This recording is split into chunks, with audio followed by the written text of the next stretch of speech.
Tia, é verdade.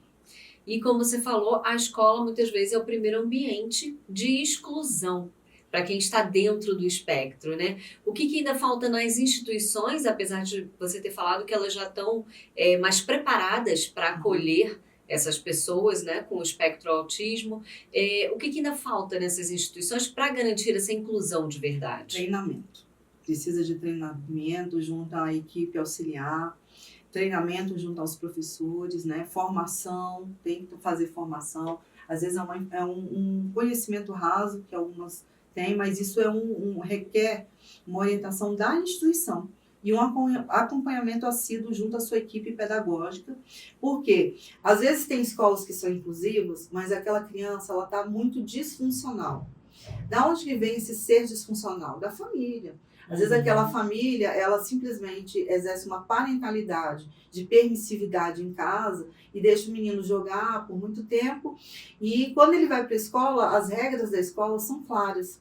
Então a professora acaba negociando, só que ela não negocia com antecedência. Muitas vezes teve um caso que eu tive, né, que a criança estava desenhando, ela estava se autorregulando naquele desenho, a professora estava ali com pressa para sair para o recreio com as outras demais crianças. Ela falou: vamos, fulaninhos, temos agora o recreio, mas ela não avisou com antecedência, ela simplesmente tirou o desenho da criança, Hum. a criança se desregulou, ficou agressiva, quebrou o computador, bateu na professora, e aí nessa hora a escola liga para a mãe, para o pai e fala: vem buscar seu filho. E nessa hora eu, como profissional, oriento: qual foi o gatilho? Sim. Ouça o seu filho, veja o que aconteceu, para você ter propriedade de combater o discurso da escola também. Porque, olha, se você está numa escola inclusiva, onde uma criança ela está ali desenhando, né, a visão sensível é: deixa ela terminar o desenho, combine um tempo, logo assim você pode usar o temporizador do celular e falando, quando tocar a musiquinha, acabou o tempo. Assim ela não se desorganizará. Ah, vai se preparar para Ela se isso, né. prepara preventivamente. Sim. E Jaqueline, você acredita que a sociedade ela está evoluindo na forma como enxerga e acolhe o autismo hoje? Ou ainda temos aí um caminho longo pela frente? A sociedade está evoluindo, mas precisa se antenar mais em informações, ter mais recursos, né? Eu não falo só nos recursos pagos, tá, gente, socialmente falando. Há uma precariedade de recursos públicos, né, nesse sentido. Recentemente, o Banis lançou aí um espaço de TEAs no Sudoeste, eu não conheço ainda, eu vou ter o interesse de conhecer, mas o público mais carente, né, de pessoas mais simples, eles têm essa dificuldade. Muitas vezes, na educação infantil, quem dá todo esse suporte é a escola. E as escolas públicas, elas estão muito bem preparadas em lidar com crianças neurotípicas. Até sala de recurso elas têm para, de Olha, fato, levar essa criança para se regular, fazer uma outra atividade, que muitas vezes as escolas particulares não têm essa sala de recurso. isso é ótimo. É. E você tem alguma história marcante que você se lembre, né, de uma transformação que você vivenciou em consultório, ou acompanhando uma família que te tocou profundamente, que você se É. recorde agora? Bom, eu tenho um paciente, foi o primeiro que chegou para mim há 10 anos atrás, ele tinha 10 anos.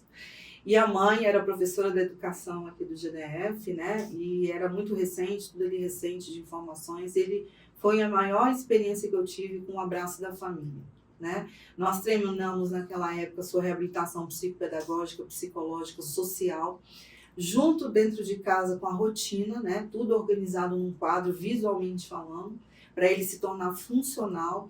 Até, assim, aos 13 anos, ele começou a tomar medicação sozinho, acordava, se vestia, pegava o ônibus, né? O ônibus escolar.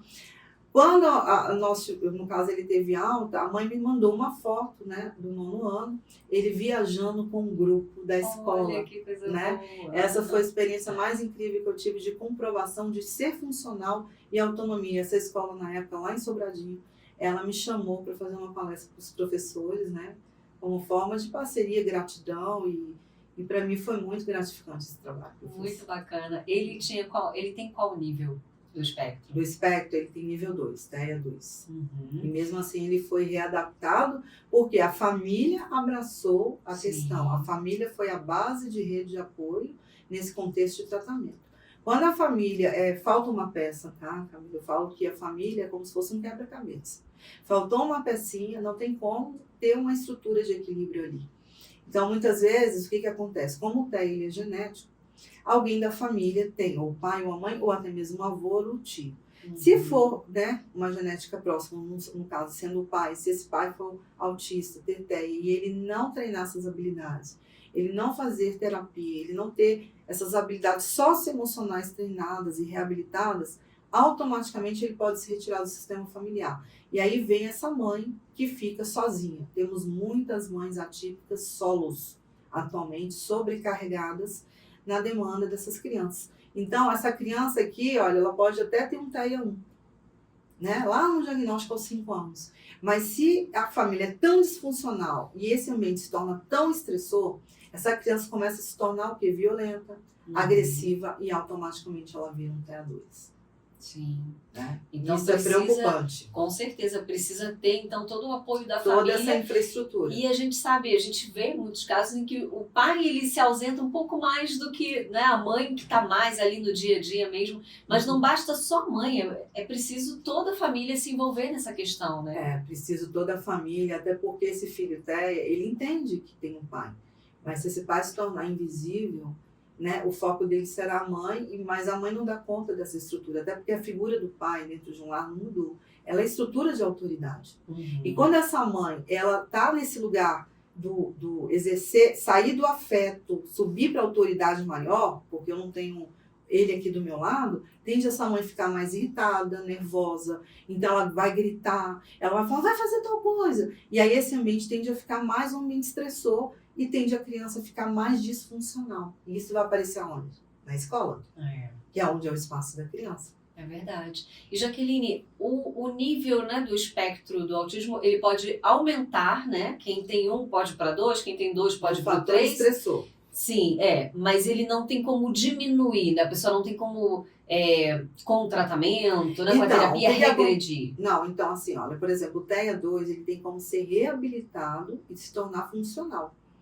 Mas algumas coisas não há uma regressão. Por exemplo, o TEA 12 ele é muito monólogo, muitas vezes ele prefere ficar em casa na zona de conforto. O que nós vamos treinar? Eu tenho um paciente assim que é dos 13, hoje ele está com 19. Eu estou treinando junto com essa mãe solo, né, a reabilitação dele social com terapia em grupo.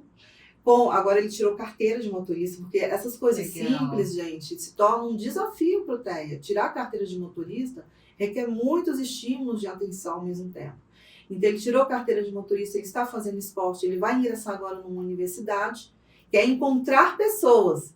Ele é o TEA clássico que não gosta de sair de casa. Mas ontem eu tive a notícia pela mãe, né, porque eu vivo falando para ele, olha, quem não é visto não é lembrado. E assim, eu acho que ele ficou com a música internamente, a mãe veio me contar, né, que ele não fala muito, a terapia dele online, e ele apaga a tela. Ele não aparece na hora da terapia. E eu peço para ele aparecer, mas a mãe me contou que ele convidou os amigos da escola para ir ao cinema.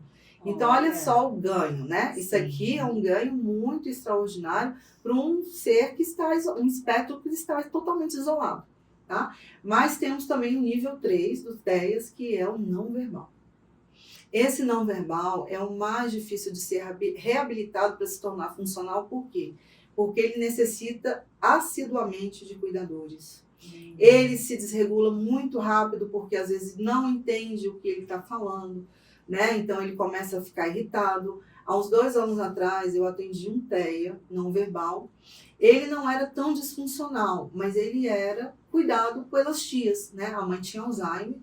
E aí, nessa situação, eu fui convidada para fazer terapia online. Eu falei, gente, é um desafio, é um TEA não verbal. Ele está extremamente disfuncional dentro da interação social, comportamento. O que fazer?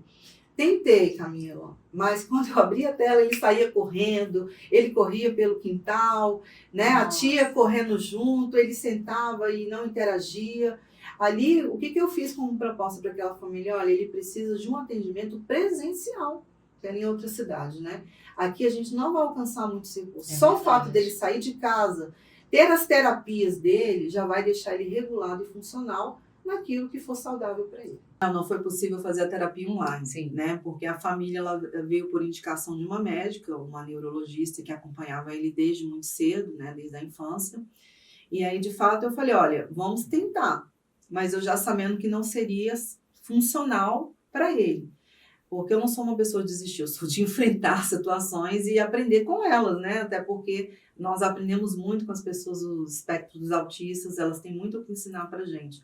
E assim eu fiz o meu trabalho da forma que eu pude, mas eu orientei a família, olha, ele precisa de uma terapia presencial, ele precisa sair de casa, encontrar pessoas, fazer terapia ocupacional, trabalhar a questão, muitas vezes, da psicologia de uma outra forma, artística, né? Ter ali vamos supor, terapia da arte, a gente trabalha muito a arte-terapia para tornar essa regulação, encontrar pessoas, fazer encontros coletivos, aí vem a terapia de grupo, Sim. né? Então, essa inclusão dele seria muito importante. Então, a terapia online, foi desnecessária. Entendi. Né? Preciso realmente então que eu fosse precisei presencial, passar essa psicoeducação do presencial, quantos ganhos ele teria naquele momento. Sim. E no caso, a terapia online, você consegue atender mais fácil, vamos dizer assim, sem problema, até o nível 2? Mais Não, ou atendo menos? tranquilamente. Na pandemia eu atendi até criança. Aham. Né? Então, eles são extremamente funcionais, eles correspondem. Quando eles desejam levantar, pode levantar. Tem crianças, por exemplo, de altas habilidades também, que elas às vezes não fazem terapia sentada. Elas fazem apresentando o quarto, o que aconteceu, o que ela fez. E o TEA também ele é igual. Né? Muitas vezes ele quer demonstrar o que ele tem, o jogo. Sim. E ali a gente interage de acordo com a necessidade daquela criança atípica, aquele adolescente. Para a gente já ir se encaminhando para o final do nosso podcast, nosso bate-papo, Jaqueline, que mensagem que você deixaria aí para os pais, para as mães, para os professores e todos que convivem com pessoas autistas, né? Especialmente nesse mês de conscientização? Olha, o recado que eu deixo nesse mês de conscientização do autismo, ouça mais, julgue menos, acolha. Insira o seu filho nos mais desafios que venham gerar bem-estar para ele, né? No sentido de passear em parques, perguntar como foi o dia dele, compreendê-lo, né, na singularidade que ele existe, naquela essência, né? Respeitar o silêncio dele também, porque às vezes quando uma criança, um adolescente se desregula, ele deseja isolamento. Então, o que eu oriento à escola, famílias, compreenda o seu filho a partir da sua singularidade, a partir desse ser único, né? Para ele se tornar funcional, mas que ele tenha certeza que você é o apoio, você é a rede de apoio para ele confiar. Porque tem uma questão dos autistas, né? Que eles são muito leais, quando eles realmente se conectam, eles confiam, mas também não, como é que se diz? Não decepcione, né? E aqui eles precisam só de rede de apoio a partir dessa compreensão plena, para que, de fato, ele seja incluído socialmente. A inclusão vem da família no primeiro momento, com uma extensão e continuidade desde a infância à escola, e assim ele vai se sentir incluído no mundo. Esse é o meu recado que eu deixo para todos. Muito bom. E, Jaqueline, para aqueles autistas que já são adultos, que podem estar assistindo esse podcast, que dica que você dá para ele? Olha, faça terapia. Busque treinar suas habilidades socioemocionais. Se você é casado, converse com a sua esposa sobre suas dificuldades, ou vice-versa, né? Você pode ser uma mulher também que tem as suas peculiaridades aí, suas singularidades. Busque ajuda, rede de apoio, né? Diante daquilo que pode estar muito obscuro para você, porque a base é se conhecer. E, às vezes, a maior dificuldade do ser adulto, do espectro, é o social. É o desafio do trabalho, é como falar no momento de reunião, né? É como, de fato, cortejar aquele momento para que eu seja incluído junto e não seja excluído, porque no mundo dos adultos também há exclusão, e nada melhor do que você se conhecer para você partilhar com o seu colega como você funciona. Isso é autoconhecimento. Com certeza. Jaqueline, muito obrigada por esse papo tão necessário, sensível e cheio de informação importante. Eu que agradeço. Obrigada a você, Camila, pela oportunidade. E olha, já fica de olho no nosso podcast, porque vem aí uma série especial com a nossa psicóloga Jaqueline. Não é não, Jaqueline? É isso aí, muito bem. Vamos ter muitos assuntos bons aqui para tratar, não é? Com é? certeza. Eu acho que a psicoeducação alcança o mundo. E a gente tem que transformar a informação para todos terem acesso. É isso que devemos fazer a partir de um momento. Com certeza. Muito obrigada também a você que esteve aqui com a gente. Se esse episódio tocou o seu coração, aproveita e compartilha ele com mais pessoas, porque distribuir, compartilhar informação também é um ato de amor, viu? Muito obrigada, Jaqueline. Eu que agradeço. Muito obrigada. A gente se vê no próximo podcast, aqui no Estúdio Comunicafé. Até lá!